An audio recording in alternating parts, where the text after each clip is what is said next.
Distinguished participants, ladies and gentlemen, I'm pleased to join you for this opening session of the Global Forum 2022 for National Trade Facilitation Committees. With the current disruptions from the COVID-19 pandemic, accelerating the implementation of trade facilitation reform is more crucial than ever to ensure that trade can play its role as a key means of implementation of the 2030 Agenda for Sustainable Development. Efficient and transparent trade procedures are essential for making trade more inclusive and minimizing the negative impacts transportation of goods across borders can have on the environment. In this time of the pandemic, the public and private sectors need to work together to ensure that essential supplies such as medicines and vaccines reach their destinations in a timely manner. Coordination among the many stakeholders involved is crucial, making national trade facilitation committees and this forum particularly relevant. ESCAP and the other UN regional commissions conduct a joint global survey on digital and sustainable trade facilitation every 2 years. We are pleased to present the global report summarizing the results of the 2021 survey during this forum. The results are encouraging. Countries across the globe have continued to make progress on implementing trade facilitation measures during the pandemic, especially on digitalizing international trade formalities. However, challenges persist. Despite significant progress over the past 2 years, the implementation of cross-border paperless trade is still low. It is estimated that full digital trade facilitation implementation could cut the average trade cost by more than 30%. This would be 7 percentage point more than would be expected from simply achieving compliance with WTO TFA measures.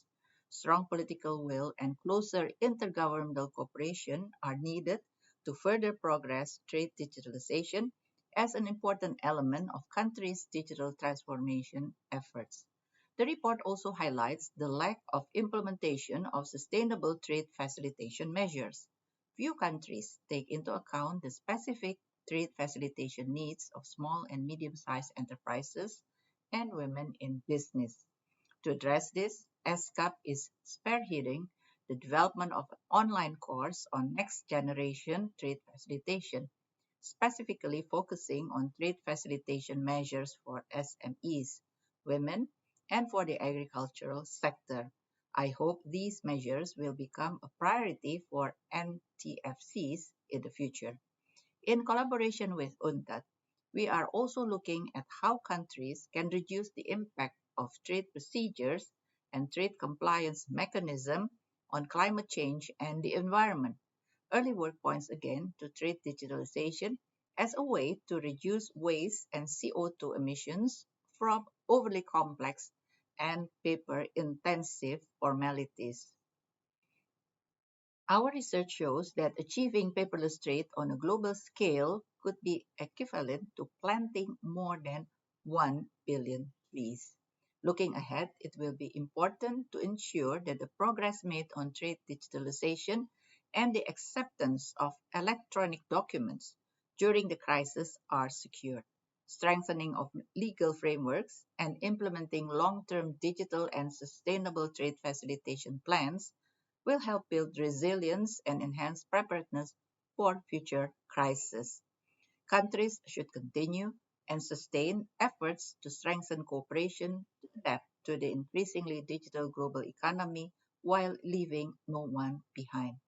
I encourage all leaders to take advantage of all available global and regional mechanisms to make progress, such as the WTA Trade Facilitation Agreement, as well as the Framework Agreement on Facilitation of Cross-Border Paperless Trade in Asia and the Pacific, which is an enabling and forward-looking UN treaty that entered into force last year.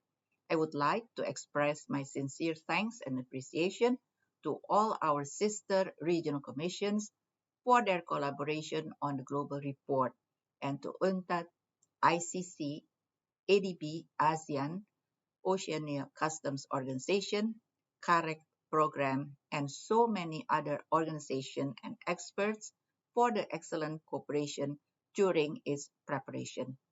I look forward to continued partnership to make trade simpler, cheaper, more resilient, and sustainable. Thank you very much.